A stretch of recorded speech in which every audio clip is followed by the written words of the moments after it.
What is up, everybody? I'm NoLucksGiven here with your afternoon snap, and today we're going to be taking a look at the top 4 decks from the first event of the Hellfire Gala season. The season has just started, and unfortunately, Sebastian Shaw is fashionably late. None of the decks today are going to feature the new Season Pass card, but we do have a few changes to some existing archetypes with the buffs and nerfs from the most recent patch. We're going to kick things off with the first place deck from the event, Loki.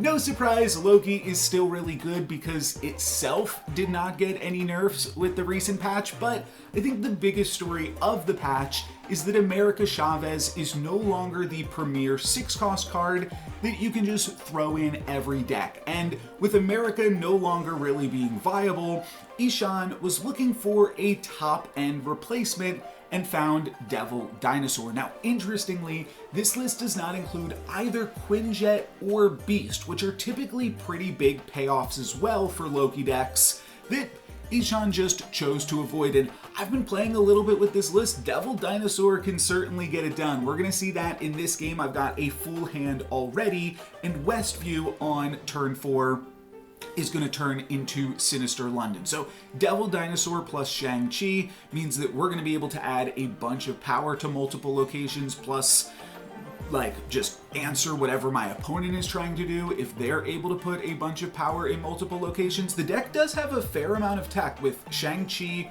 Rogue, and Luke Cage as well. Luke Cage, another card kind of adjusted in the recent patch, though Ishan said it's still done a decent amount of work for him. Just being able to secure one lane, make sure that your collector can't get shrunk, potentially your werewolf as well, though werewolf kind of protects itself by moving around, right? But it's almost a Luke buff. If you only need to protect one lane, one card in your deck, just need to protect collector, then Luke Cage is now a 2-3 instead of a 2-2. So he's even stronger than he used to be in that capacity and can certainly still do some work. And also, Ishan described that now that people maybe aren't expecting a Luke as frequently, you can catch them off guard and steal some cubes in that way. This was a closed deck list tournament, so that is important to keep in mind as far as the tech is concerned in the deck with Shang-Chi and Rogue.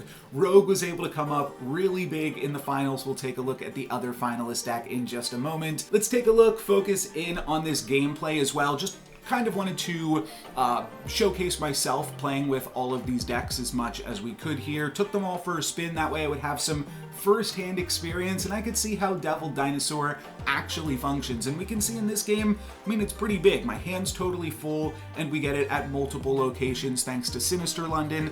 This is kind of a weird game. My opponent isn't fully wrapping their head around Sinister London plus Limbo, which is kind of going to constrict the total available space that we have, which is obviously really rewarding for good cards. Loki decks can be a little bit awkward to showcase. I've got some other clips that just have random cards in it that have nothing to do with Loki. I have a game with Rescue and Professor X from Agent Coulson with this list that, you know, if that's not really going to come up that frequently, right? But this scenario is also kind of a little bit awkward in its own right, just because on turn 6, my opponent can really only play 1.5 more cards for the rest of the game, and they decide to play on turn 6. It is going to be a Limbo game though, so we will have turn 7, and my opponent is just going to not play on the final turn of the game. And maybe if they had enough of a lead here, they do have 2 large Morbiuses, but Devil Dinosaur is going to make it pretty competitive, especially alongside that Spider-Woman there for 24 points. So we are definitely looking like we can win it here, and with that, my opponent is just going to retreat. I want to look at one more game with this deck that I thought was a really fun one. So in this one, we've got Project Pegasus off the rip, and that's going to allow me to throw down a Devil Dinosaur, which is pretty tiny, along with a Nico, and my opponent uses the opportunity to drop a Dracula plus a Blade. And then we get Kamar Taj. Sorry, didn't realize that my camera went off, and some slight technical difficulties here. I think that will correct itself in just a moment. But Kamar Taj seems like a pretty good location for my opponent. They're playing a discard deck. They're going to be able to discard Apocalypse a whole bunch of times. So our best option here is probably to Loki it up and see if we can steal some fun things from my opponent's side of the board. So I'm going to play Falcon to restock my hand so that way I can have a really good Loki next turn. And awkwardly, my opponent plays Gambit this turn, and now I don't have all those 1-cost cards on the board for them to blow up. So they're going to blow up my Devil Dinosaur, and they're also going to blow up my Werewolf by Night. So there goes a ton of my points.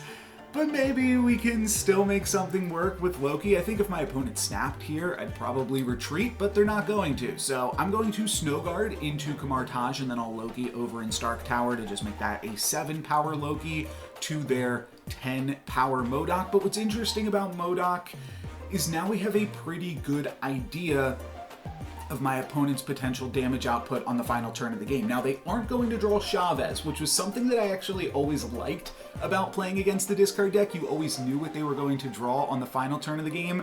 Now we don't necessarily know, but if they had Chavez, they could just play Chavez somewhere, and then Dracula would discard the Apocalypse. But what we're going to do now on this final turn for ourselves is we're still going to be somewhat competitive here. Gambit is going to discard 2 cards, plus we'll play 1 more discard card or 2 to make Morbius beat my opponent's MODOK. I was thinking they would potentially put a lot of power in that location, but we don't have to worry about Chavez anymore. But again, that means that my opponent could have any number of different weird random things. And ultimately, I go back and forth on this a few times, but ultimately I decide that I want to play to a few different potential outs here with Gambit. I want to win Project Pegasus if Gambit hits Dracula. And if Gambit hits the MODOK, then I win in that location, but I want to play just a little bit more so that way I will barely squeak by MODOK if they don't do that. And then I'm also contributing a bunch of points to Kamartaj to try to win that location, so I think that we're doing pretty good playing all around here. Some things that could potentially find us the win. Gambit is going to discard our MODOK and our Swarm, take 1 card out in the center, and it will also grab the Dracula, which means that we win because we're also winning here in Stark Tower. So there we go. That was a pretty surprising win with Loki. Doesn't really have anything to do with Devil Dinosaur, but we did play it and it was a fun game. In second place for this event, our other finalist, we have the same deck list that won the last big event of the previous season. This is Dino Darkhawk Blaster Darks list, this time played by Rusin Ho, and this deck has still got it. It's still pretty good. It didn't take any damage from the recent patch nerfs. Mrs. Marvel Darkhawk is still good. One thing that I thought was really fun too is to see a Devil Dino finals with 2 different decks, both supporting Devil Dinosaur. Potentially card of the tournament. Maybe I'll throw it in the thumbnail or something, though. Realistically, Snow Guard is still my pick for best card in the game. Snow Guard's going to appear in 3 of the lists that we're looking at today. Again, I don't have any gameplay footage to showcase from this deck because I have not yet picked up Mrs. Marvel, but it is still a really fantastic list, and you can check out the previous video for some highlights in the finals with this exact list. In third place from this event, we have Emo Kid with Hela Tribunal, or as I call it, Hela Consistent. This list is slightly different than the list that I typically play, though I did get some gameplay here with Emo Kid's list. Just for context, I guess, I typically replace Electro with Iron Lad for even additional consistency, and instead of Magneto, I play the 614 Gigantuan, or whatever that card's called.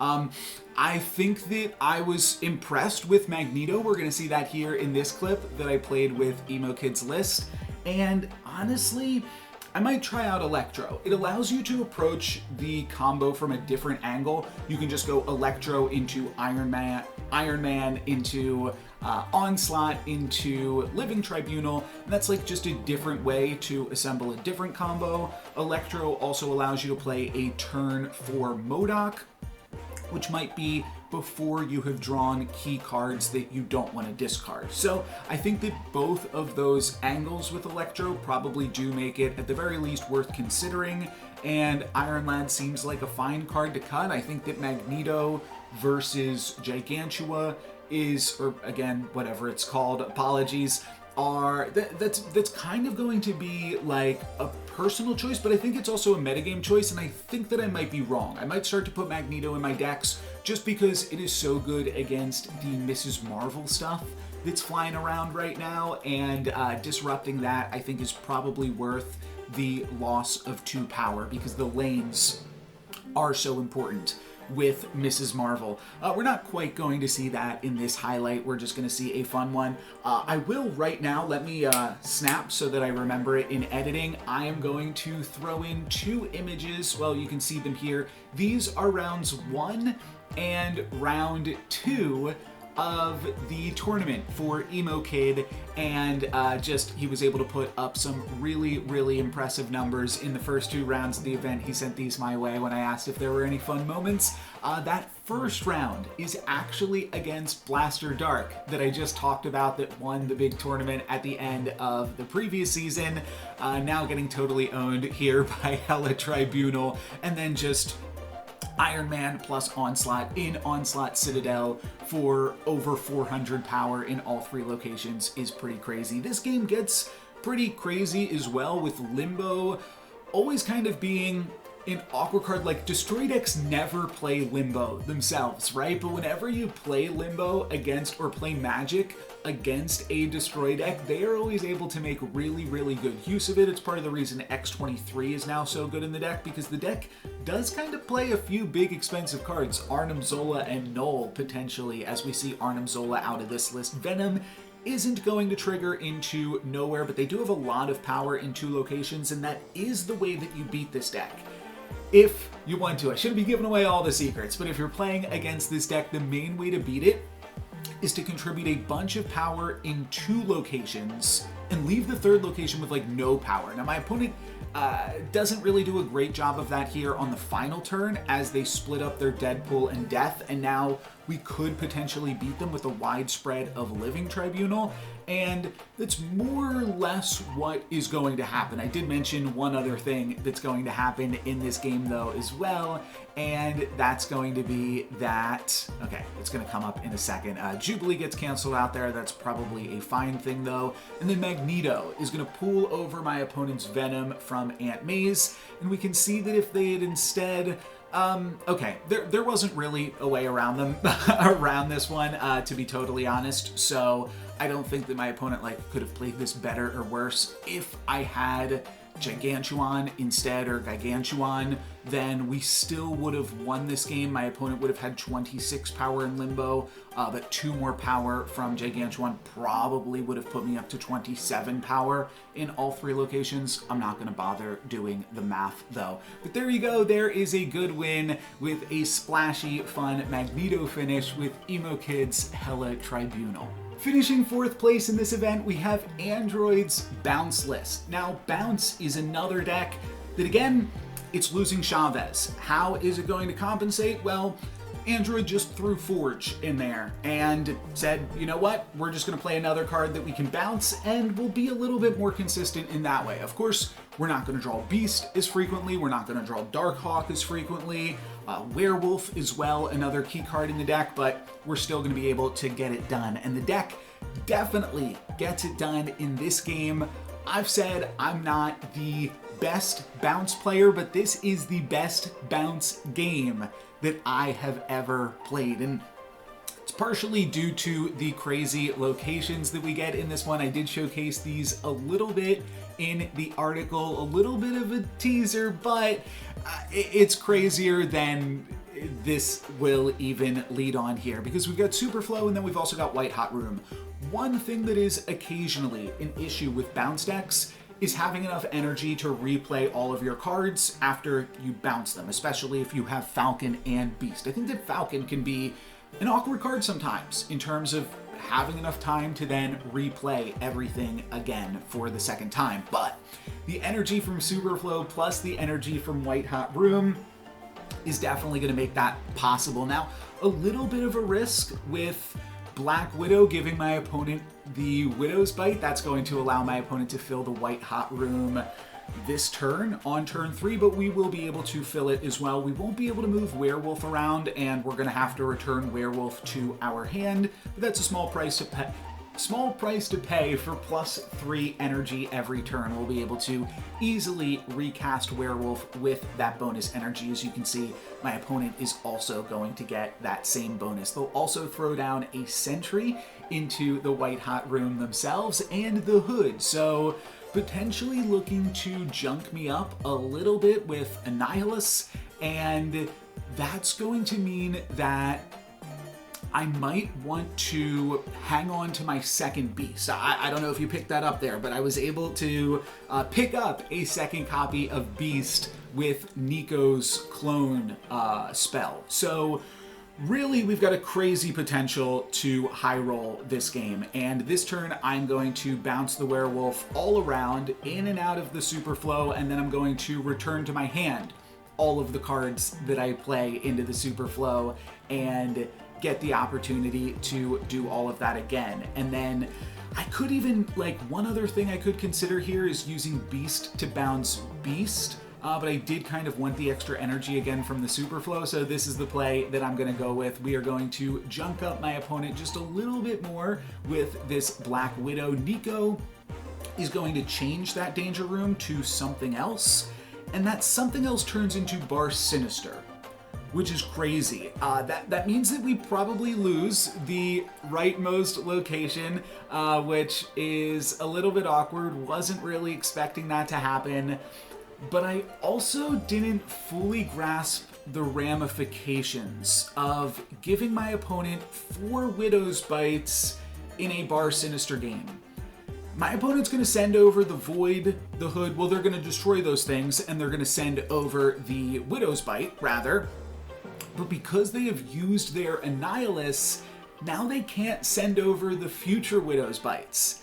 And they don't really have great room to play them, and this is turn 5. I don't want to spoil exactly what's going to go on here, but this turn I'm just going to move some cards out, or I'm going to move the Werewolf out of White Hot Room and bounce all of these 1-cost cards with the Super Flow. That's going to allow me to win still in White Hot Room, because I'll be able to drop a really, really powerful Darkhawk, and then I should still be able to put enough points into the Super Flow to remain competitive. So we'll see here that my opponent plays a Shadow King. That's going to shrink my Werewolf down. That is a little bit unfortunate. And then we're going to Nico, we're going to Korg, we're going to get additional cards off this Korg draw as well. That might have actually been incorrect, because I might have wanted to keep on rocking my opponent.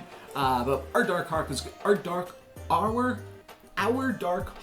going to have enough power regardless. I think in a moment I'm going to take a look, see that my opponent has 7 cards in deck, 4 cards in hand, and that will make Darkhawk contribute 14 power, so I will win in White Hot Room, and now I just have to play as much power as possible into Super Flow. That's going to be Nico plus Werewolf plus Iceman. Now that I don't have Korg, that's where I was saying it was a mistake, and my opponent doesn't make any plays on the final turn of the game, and that is when it clicked for me that those 4 cards in my opponent's hand are all Widow's Bites. They couldn't play them because they didn't have the space, and they contribute negative power to the board, and if they can't play them, then they can't draw more cards from their deck, so they don't have any plays for the final turn of the game. That one really surprised me, but we were able to get the win with kind of junk, and Bounce, this deck does have a little bit of junk stuff going on with the whole Darkhawk package. That's going to be it for me today.